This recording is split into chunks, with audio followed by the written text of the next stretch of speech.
ಬಡವರ ಬಗ್ಗೆ, ಸಣ್ಣ ಸಣ್ಣ ಗ್ರಾಮದಲ್ಲಿ ಅಭಿವೃದ್ಧಿ ಮಾಡ್ತಕ್ಕಂಥದ್ದು, ಇವೇ ನಮ್ಮ ಪಕ್ಷದ ಕಾರ್ಯಕ್ರಮಗಳು. ಅದಕ್ಕೆ ನಾನು ಹೆಚ್ಚಿಗೆ ಮಾತನಾಡದೆ.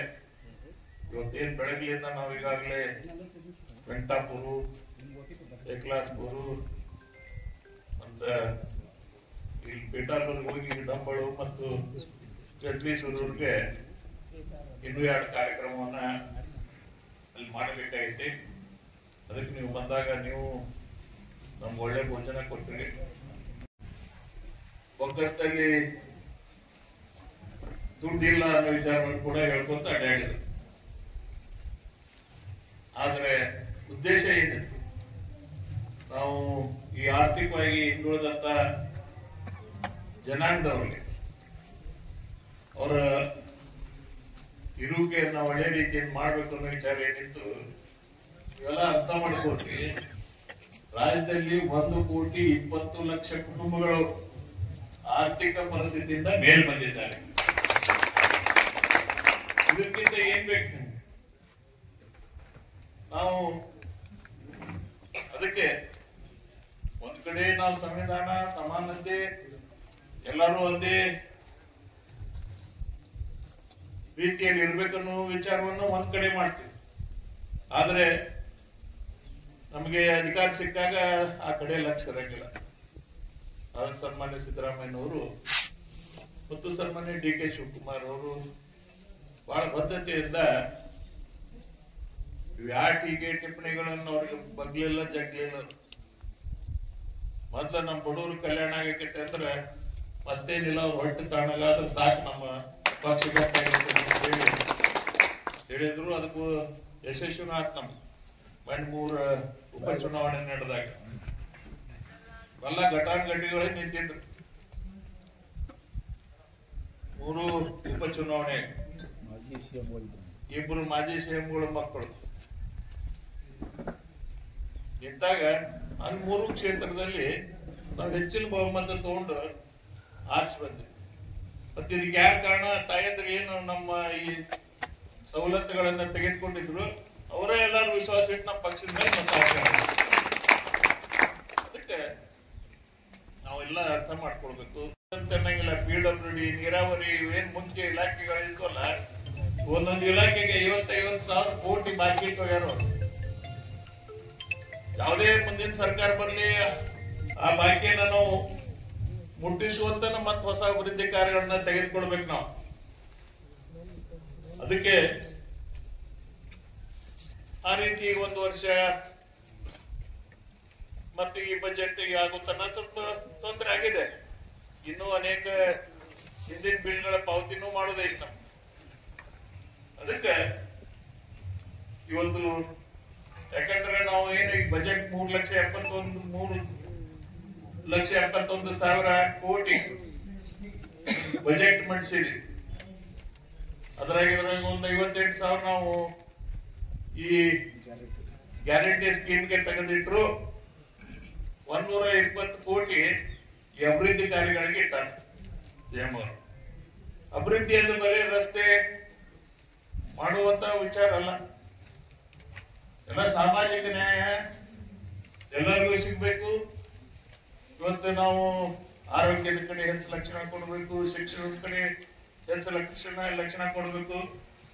ಈ ಒಂದೊಂದು ಕ್ಷೇತ್ರಕ್ಕೆ ನಾನು ನಮ್ಮ ಕ್ಷೇತ್ರದಾಗ ಸುಮಾರು 6ರಿಂದ 7 ಹಾಸ್ಟೆಲ್ಗಳನ್ನ ನಾನು ಮಂಜೂರಿ ತಗೊಂಡಿದ್ದೆ. ಅದು ಇದು ಎಲ್ಲ ಕ್ಷೇತ್ರದಲ್ಲಿ ಇರ್ತೈತೆ. ಹಂಗ ಬಡವರಿಗೆ ಅನುಕೂಲ ಆಗುದು. ಈಗೆಲ್ಲ ನಮ್ಮ ದವಾಖಾನೆಗಳ ಪರಿಸ್ಥಿತಿ, ಅವ್ರು ಆಡಳಿತ ಮಾಡತಕ್ಕಂಥ ವ್ಯವಸ್ಥೆಯಲ್ಲಿ ಹೇಗಿತ್ತು, ಈಗ ಹೆಂಗಿದೆ.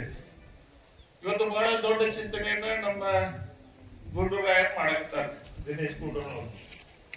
ಇವತ್ತೇನು ಮೊನ್ನೆ ನಡೆದಂತ ಕೆಲವು ಏನು ಹೆರಿಗೆ ವಿಚಾರದಲ್ಲಿ ಆಗ್ಲಿ, ಅವ್ರಿಗೆ ಬಂದಾಗ ಅಲ್ಲಿ ವೈದ್ಯರು ದೊರಕುದಿಲ್ಲ ಅನ್ನೋ ವಿಚಾರ ತಗೊಂಡು ಇವತ್ತೇನ್ ಚಿಂತನೆ ಮಾಡ್ಯಾರ, ಈಗಾಗಲೇ 20 NC ಅದಾವು, ಅವನ್ನೆಲ್ಲ 24x7 ಮಾಡ್ಬೇಕಂತೇಳಿ ಮಾಡಿದ್ದಾರೆ.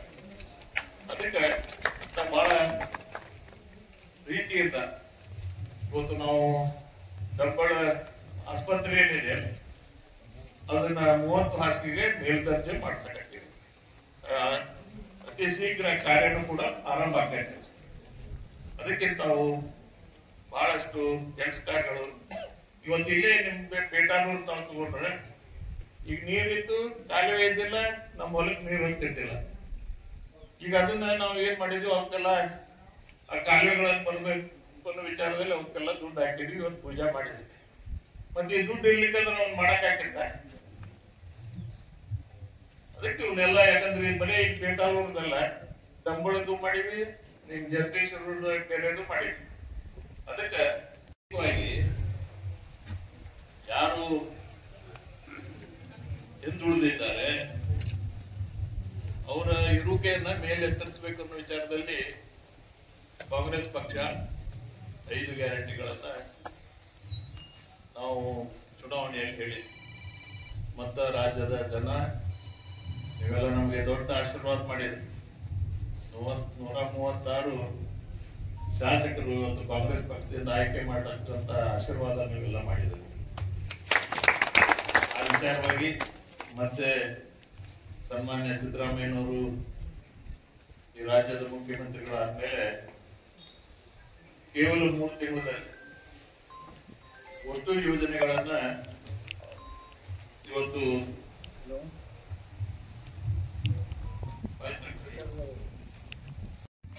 ಮುಂದೆ ಅಂತ ಕಾರ್ಯಕ್ರಮವನ್ನು ತೆಗೆದುಕೊಂಡ್ರೆ ಬೆಟ್ಟೂರಲ್ಲಿ ಒಂದು PHC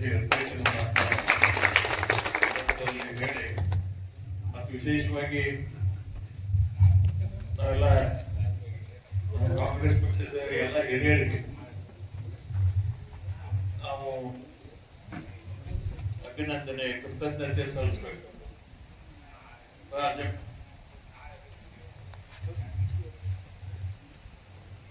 ಅವರು ಅವತ್ತಿನ ಸಂದರ್ಭದಲ್ಲಿ 2013 ಇಸ್ವಿ ಈ ಭಾಗದಲ್ಲಿ ಪ್ರಚಾರಕ್ಕೆ ಬಂದಾಗ ನಮ್ಮ ಜನರಿಗೆ ಮತದಾರರಿಗೆ ಮಾತು ಕೊಡ್ತೀವಿ. ಮಾತಿನಂತೆ ನಿಮ್ಮ ಆಶೀರ್ವಾದದಿಂದ ರಾಜ್ಯದಲ್ಲಿ ನಮ್ಮ ಕಾಂಗ್ರೆಸ್ ಪಕ್ಷದ ಸರ್ಕಾರ ರಚನೆಯಾಗಿ ಸನ್ಮಾನ್ಯ ಸಿದ್ದರಾಮಯ್ಯನವರು ರಾಜ್ಯದ ಮುಖ್ಯಮಂತ್ರಿಗಳಾದರು.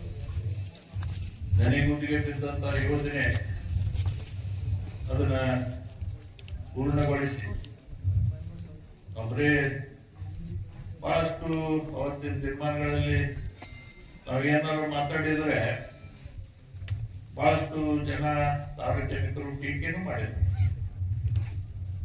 ಬಂದೇ ಬಿಡ್ತೈತಿಪ್ಪ ನೀರು ಹೇಳ್ಬಿಡಕತ್ತಾರ. ಯಾಕಂದ್ರೆ 17-18 ವರ್ಷ ಅದೇ ರೀತಿ ಗಸಿ ಹೋಗಿತ್ತು. ಆದ್ರೆ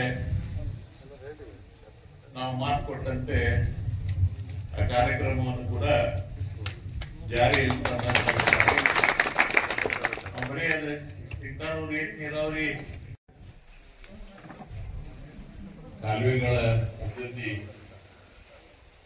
ಪಡಿಸುವಂತ ಒಂದು ಕಾರ್ಯವನ್ನ ಈಗಾಗಲೇ ಅದರ ಭೂಮಿ ಪೂಜೆಯನ್ನ ಇವತ್ತು ನಾವು ನೆರವೇರಿಸ್ತಾ ಇದ್ದೀವಿ. ಮತ್ತು ಅದರ ಜೊತೆಗೆ ಈ ದೇವಿಗೆ ಎಲ್ಲ ಬೇಟಾಳೂರು ಗ್ರಾಮದ ಎಲ್ಲ ಭಕ್ತರು ತಾಯಂದಿರು ಎಲ್ಲರೂ ಬಹಳ ಶ್ರದ್ಧೆ ಭಕ್ತಿಯಿಂದ ಇಲ್ಲಿ ನಡ್ಕೊಳ್ಳುವಂತ ಒಂದು ವ್ಯವಸ್ಥೆ ಇದ್ದಾಗ ಇಲ್ಲಿ ಏನೇ ಕಾರ್ಯಕ್ರಮ ಆದ್ರೂ ಕೂಡ ಒಂದು ಒಳ್ಳೆಯ ರಸ್ತೆ ಬೇಕನ್ನೋ ವಿಚಾರದಲ್ಲಿ ಇಲ್ಲಿ ಹಿರಿಯರು ಯುವಕರೆಲ್ಲ ನಮ್ಮ ಗಮನಕ್ಕೆ ತಂದಾಗ ಅದಕ್ಕೂ ಕೂಡ ಸುಮಾರು 20 ಲಕ್ಷ ರೂಪಾಯಿಗಳಲ್ಲಿ ಸಿಸಿ ರಸ್ತೆಯನ್ನ ನಿರ್ಮಾಣ ಮಾಡತಕ್ಕಂಥ ಭೂಮಿ ಪೂಜೆ ಕೂಡ ಇವತ್ತು ನಾವು ಈಗಾಗಲೇ ನೆರವೇರಿಸಿದ್ದೇವೆ. ಕಾರ್ಯಕ್ರಮದಲ್ಲಿ ಉಪಸ್ಥಿತರಿರುವಂತಹ ನಮ್ಮ ಪಕ್ಷದ ಹಿರಿಯ ಮುಖಂಡರು, ಗದಗ ಜಿಲ್ಲಾ ಕಾಂಗ್ರೆಸ್ ಕಮಿಟಿಯ ಪ್ರಧಾನ ಕಾರ್ಯದರ್ಶಿಗಳಾದಂತಹ ಸನ್ಮಾನ್ಯ VR ರೂಸಾಗರ್ ಅವರೇ, ಗ್ರಾಮದ ಹಿರಿಯರು, ಮಹತ್ವ ಮತ್ತು ಅದಕ್ಕೆ ಬಹಳಷ್ಟು ಮಹತ್ವ ಮತ್ತು ಎಲ್ಲ ರೈತಾಪಿ ಜನರು ಹೆಚ್ಚಾನೆಚ್ಚು ಇರ್ತಕ್ಕಂಥ ಒಂದು ವ್ಯವಸ್ಥೆಯಲ್ಲಿ ಬೋರ್ವೆಲ್ಗಳನ್ನು ಹಾಕಿಸಿ ನೀರು ಸಿಕ್ಕರೆ